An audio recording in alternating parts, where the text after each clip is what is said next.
So, Mr. Benjamin Mkapa, you're very welcome here to University College Dublin, and thank you for agreeing to this interview today. It's a pleasure for me.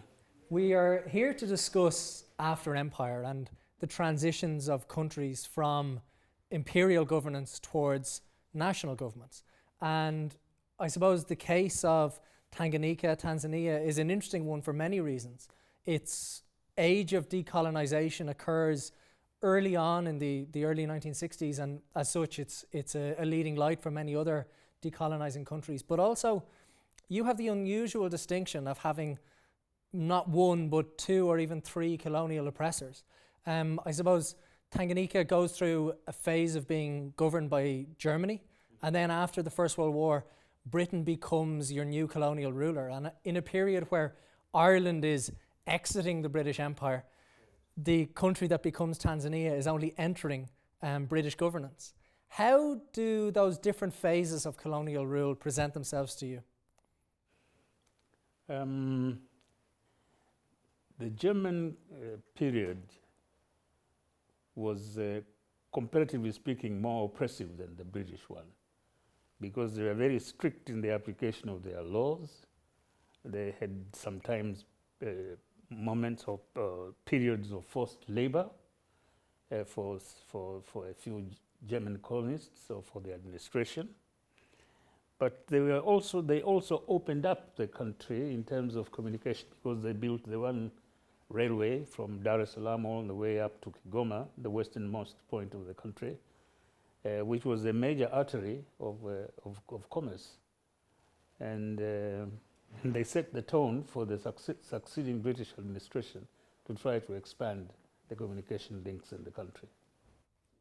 And in terms of British rule in East Africa, how do you perceive that now? Well, in terms of British rule in Tanganyika, that was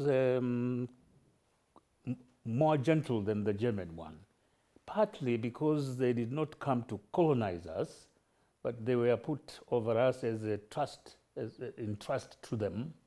So from the word go, they knew that they didn't have long to survive there. But also because we were a trust territory and given to the British to administer, it helped us also to feel that we were different from the colonies, and therefore that their dominance would not last for very long. And because we knew that from year to year there would be reviews about what they were doing to lead us towards self-government and eventual independence, it helped us to build a sense of nationhood, but also of hope that one day, and not too far away, they will be leaving us. Very good. I suppose you've had a very long and distinguished political career, but if I may, I'd like to go back to the very start, and even before you had even contemplated political office. You grew up as a small child during the Second World War, and for Tanganyika there were two real memories of the Second World War. One was of hunger, and the other one was of recruitment, be it as porters or be it as soldiers. And of those approximately 300,000 Africans who served in the Second World War, roughly 1/3 were from Tanganyika and from East Africa. What was your either personal memories or family memories of that time and of that particular period of history? I was too young to have memories of my own, but having grown up, I met relatives or relatives of friends who had served under the British Army and who had traveled as far as present-day Myanmar, Burma at the time, as porters serving with the British Army, and others.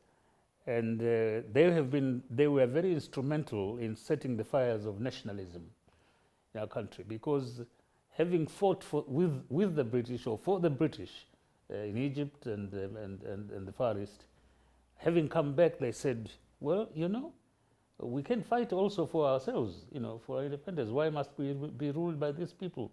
Why must we fight for the British rather than fight for ourselves? So they set in motion these feelings that perhaps we should start a movement which would see the British leave our country.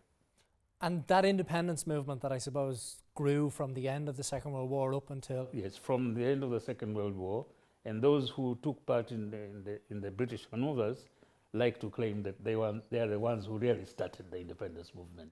And what do you feel? Who were the important players? What was your first experience of the independence movement as a young man? My first experience was when I was in high school. when the founding president of Tanganyika and Tanzania, Mwalimu Julius Nyerere,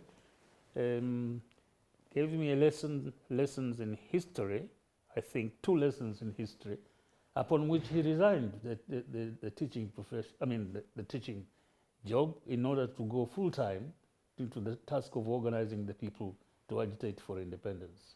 So that really inspired me to see that there was a future in politics too. If Julius Nyerere could leave teaching in order to help his people free themselves from the British, I could also join the ranks.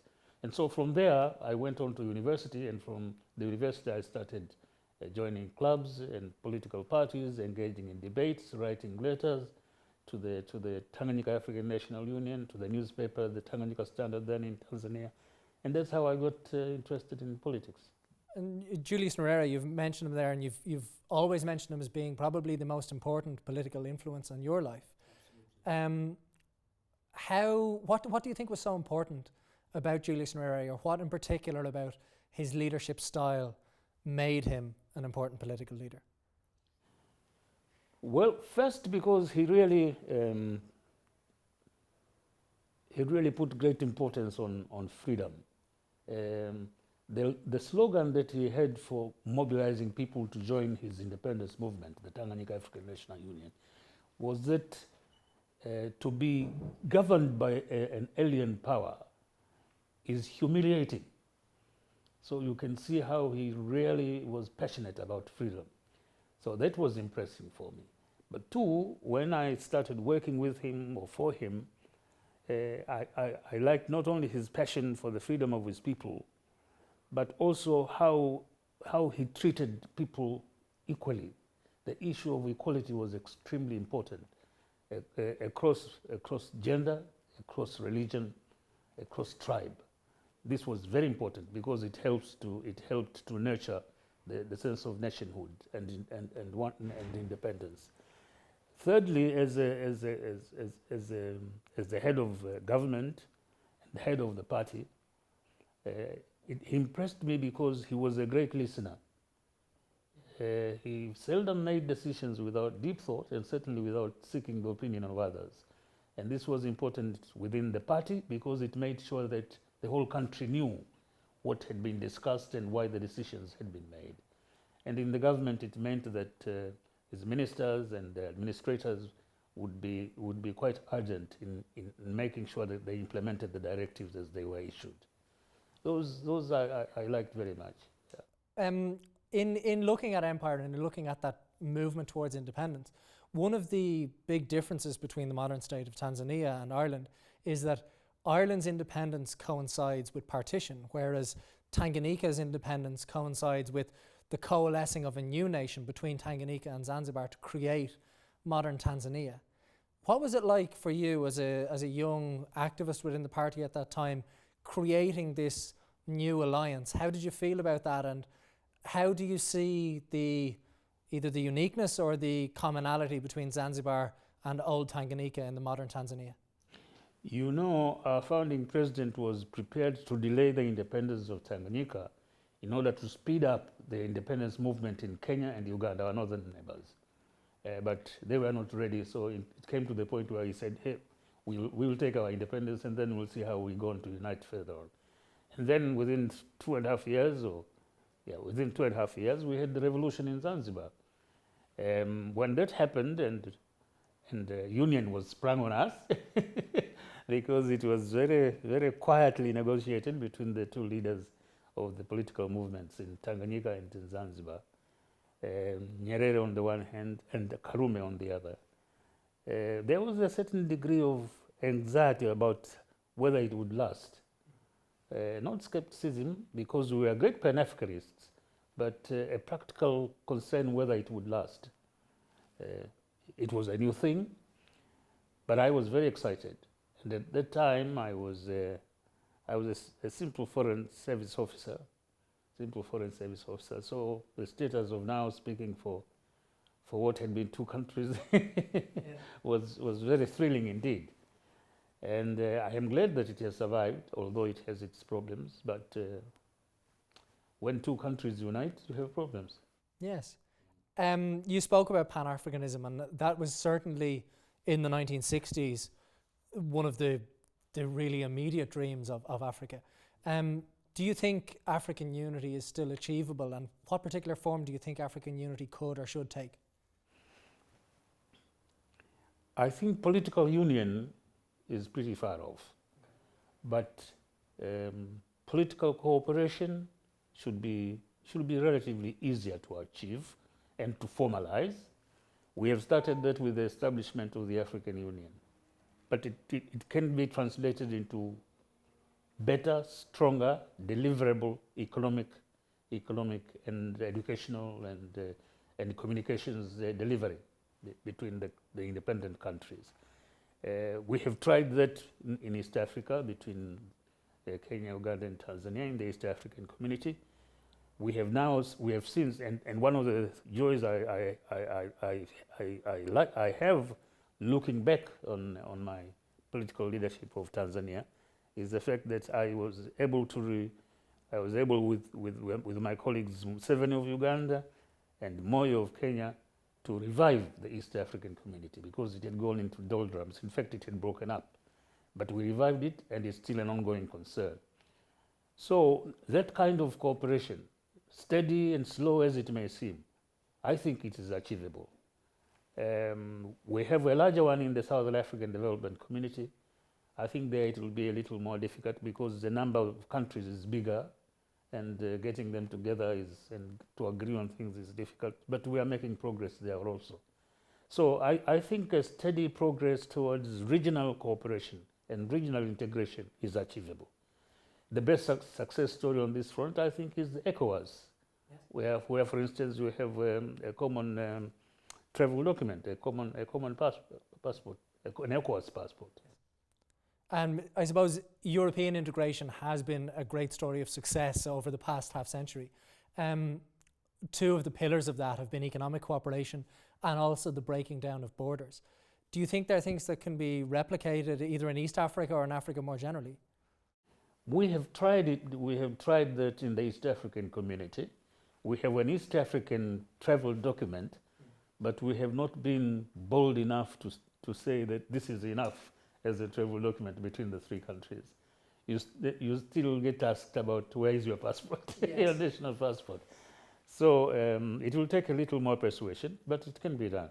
Do you think those changes can be done at the high political level, or do you think there needs to be a cultural change to make people feel more integrated with their neighbouring countries and their neighbouring population? Actually, in that respect, I think the people feel much more culturally integrated than the leaders. Okay. I think so. Tell me more about that. Well, you see, the borders are truly artificial. And in our instance in East Africa, you have tribes, either the same tribes or the same culturally nurtured tribes on both sides of the border. And those people don't know what this border is about. In our case with Kenya, for instance, just as in the Serengeti National Park, the wildlife doesn't know the border. They cross the border as drought comes and then returns and so on. Similarly, with the livestock keepers in the two countries, they just cross the border without caring.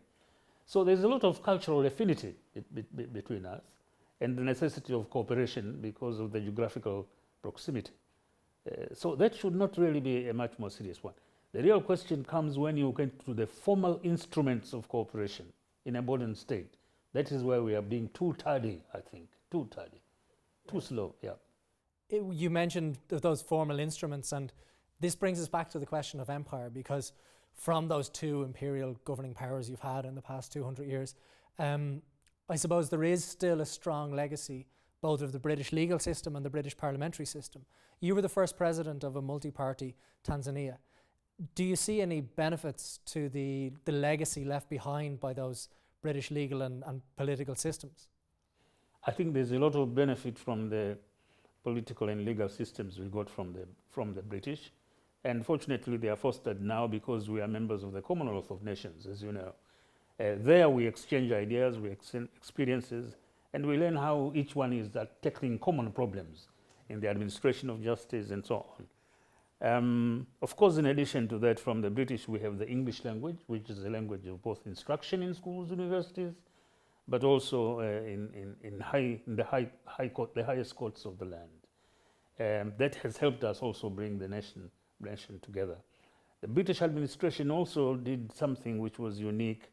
They recognized a common language we had in Tanganyika, where we had 120 tribal languages, but there was one language that was emerging into a national language, which is the Swahili language. And they helped us make a grammar for it. They helped us to spread it.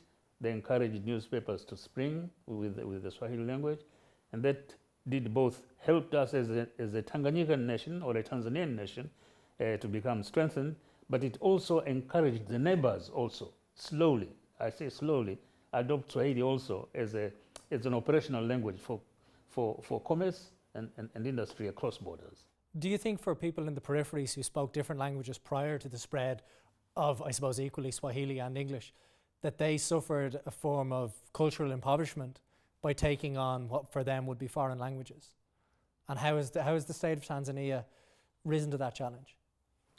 I don't think they suffered very much.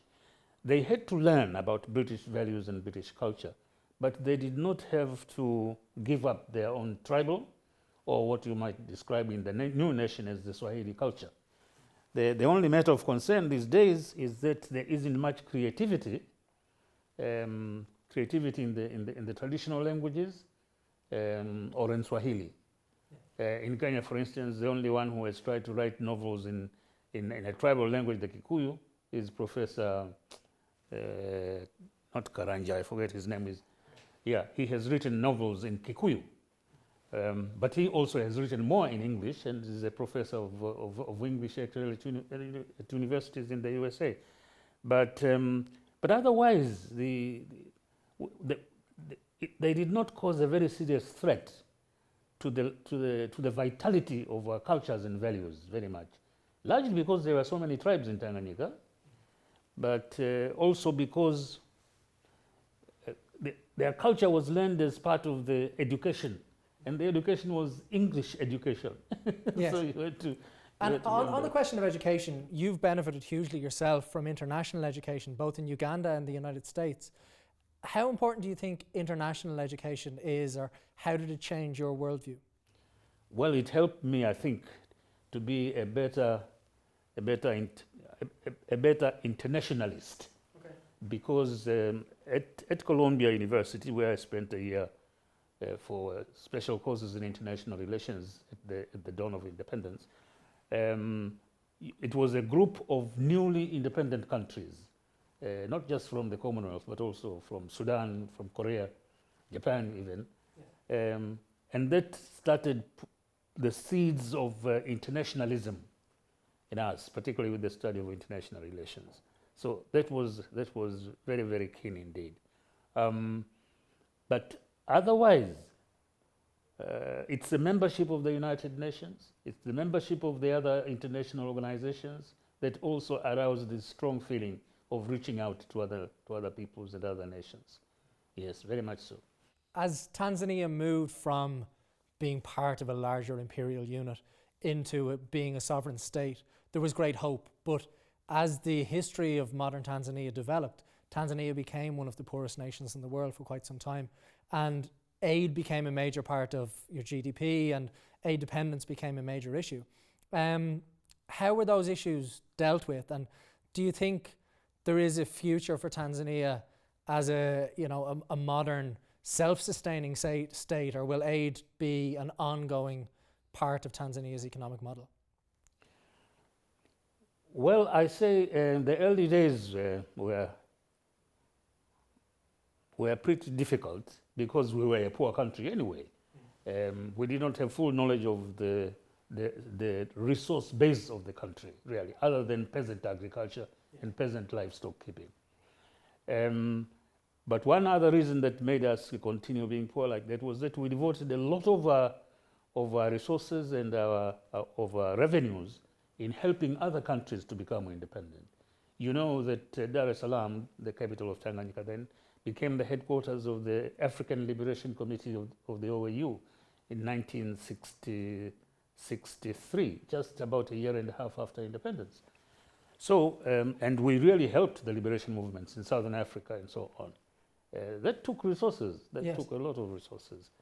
And the marvelous thing, the wonder is that the countries such as the Scandinavian countries who sympathized with the cause of liberation in Southern Africa and may not have looked favorably with the armed struggles there, did not feel disappointed or angry with us for helping the liberation movements as Tanzanians. And in order to help us improve the lives of our people, they made aid a very important factor of our relations with us. And that is the aid factor coming in. I mean, even with Britain, which was in cahoots with Rhodesia and the South Africans, they continued giving us aid. Yes. And that may have helped us bridge the gap, yeah. Do you foresee a future in Tanzania beyond aid? Do you see a self-sustaining Tanzania? Very much so, yes. How can that be achieved? Well, because now we have begun to understand what we can do with our resource base. There's a little gas, well, not a little, quite considerable gas found, gas, but also the potential of fisheries, and then the land itself. There are parts of the country that are truly fertile and where production can be greater than it has been in the past. Productivity is there. So there is great hope there. But above all, there is the will to translate independence into self-reliance, yes. Self-determination, not only politically, but also in managing the economy. So there is potential. In terms of the economy of Tanzania, privatization has been one of the, I suppose, dominant trends, particularly during your own presidency. And with that comes inward investment. Inward investment obviously brings immediate economic benefit to the country, but do you think that the divisions of the natural resources and the spoils of your country are being fairly doled out? First, let us start with the nationalization. Yes. Okay. That was an important factor in the development of our sense of nationhood and independence, because we are beginning to see the emergence of a class society, a small civil service, a small industrial group that were becoming a powerful class, and they were beginning to adulterate the political process. So I think our founding president decided, no, if we are going to build a sense of egalitarianism here, then the major resources of the country, land and so on, must belong to all the people. And hence the Socialist Manifesto that was issued in 1967. So we build industries, state industries mostly, but we went on to extremes sometimes. I mean, if you can imagine that a pharmacy had to be a state pharmacy, if you have to think that a butchery has to be a municipal butchery, come on, it was too much. So it came to the point where, while it had helped us to build a sense of being a nation and of equality in society, it wasn't egging us a lot to develop, to produce, to produce more. So my predecessor, who was the second president of the Republic, decided that there must be some change. And so that's when he started to leave some of the areas to the private sector and to privatize some of the enterprises. And when I came in, I went in full swing. Okay. And that's what I did. And we have seen the results. There was the only bank, National Bank of Commerce was there, but it was making losses. We were on the verge of getting subventions from the state treasury. Do you see the privatization process as being entirely positive? Does this not have potential negative effects or real negative effects? Oh, there are those who were very strong ideologues, I mean extremist ideologues, not that I'm against ideology, but those do feel disappointed because they really felt that production and so on is a function of the state. And so there are some who are disappointed, but those who lived through the difficult times realized that it was a step forward. And that is why now we are insisting on a policy of private-public partnership, national. And as a disciple of Julius Nyerere, how do you equate his fervent nationalization and your very enthusiastic privatization of society? Did you encounter a road to Damascus moment? Did you change your own ideology in terms of one form of economy and the other, or do you think it was simply modernization? I I recognize the necessity of nationalization, but as I said to you, after a while, after several years, we had reached the point where we had to take off in production. And in order to take off, I realized the role of the private sector. And so to show potential investors that they could feel safe, we privatized some of the national enterprises. Do you think you've lost some of your economic sovereignty as a result either to China or to Russia or to other national investors coming into your country? No, I don't think we have lost that, because I insisted on partnership. There were some enterprises that were obviously not essential to the independence of our people over in the country. Those I didn't mind privatizing to anybody. And there were very few. I think there were about 30 out of about 300 enterprises. Yeah. Those were privatized to foreigners or to foreign companies. But the majority of them were privatized wholly or in part to Tanzanians. Yeah. So some were not very well managed and are in doldrums, but many of them did very well, and they are still doing well. But the more important thing is have the privatization symbolized a readiness now to allow private enterprise to thrive. And I underscored this by holding a major mining conference to ask big mining companies to come and to discuss what was their problem, and to instill in them faith that I really would not nationalize if they came to invest. Okay, yeah. I suppose the nationalization question is one question, and there are certainly two sides to that. The other question really is, as Tanzania moves towards finding its own place in the world, where do you see your natural bilateral or multilateral relations? Do you see the Commonwealth as being an important family? Do you see African neighbours or broader African Union countries? And how do you view the relationship with, let's say, China and Russia in particular? With Russia, we don't have very much of an economic relationship. With China, it's very but strong. But with China, it is very strong. Yeah. I see that quite well, partly because they really have a minimal interest in internal affairs. All they want is security for their investments, that's all. Okay. And that is good. So with Russia, very little indeed. I find there is a role for the private sector, and to show you that I was serious, I would have an annual meeting with the Confederation of Trade and Industries in my country before we wrote the budget for the following year, where I would learn what the shortcomings of existing tax legislation. I would learn their sentiments about new areas of investment and so on. That's to encourage that one. But over and above that, what I did was to encourage the growth of small, medium enterprises, where the majority of which will be owned by our own people.